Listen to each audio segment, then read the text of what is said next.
Speak to the council before we break for lunch. Mr. Borres from, if I'm pronouncing that correctly, I'm not sure. Come up here, use a microphone, sit at the table if you would, from MBK Engineering. And just tell us who your clients are on this issue, if we may. Walter Bray, MBK Engineers, and it's a really large group of folks that we're working for on this, and it's water users that are potentially affected by BDCP. I could list them. There's you don't have more than 30 of so them. These are largely water agency clients. Correct. Okay. Correct. So we've been asked to review and evaluate the BDCP CalSIM modeling on behalf of this group.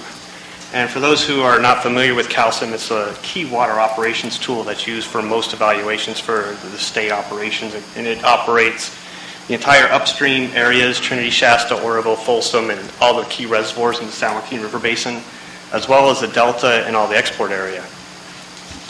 It is the fundamental tool that's used in the effects analysis in BDCP. So all the water temperatures, the flows, the delta flows, how much is being exported, changes in delta outflow are all based on the CalSIM model.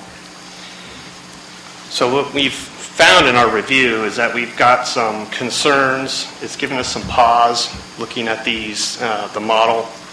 We're not the only group that's found this. There was an independent review by Saraceno and Mount. Bruce Herbold and Wim Kimmer also found some anomalies. We've seen those anomalies, but we've dug into this modeling in quite a bit of detail and have spent the past 2 months modeling this independently and comparing our modeling to the BDCP modeling to better understand how BDCP would affect the water system. We believe that some of the assumptions may be faulty in this modeling, and it's likely to change. There's likely to be some significant revisions to the modeling and the results of the modeling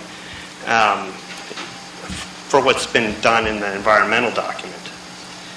So based on those concerns, we have been coordinating with DWR and Reclamation, explaining the differences in the modeling and working with them to resolve that and move forward in a cooperative type of way. And in fact, tomorrow we're meeting with some of the modelers at both agencies to explain what we've been doing and to coordinate and get on the same page. But you know, the environmental document's done. That modeling is what you guys are reviewing.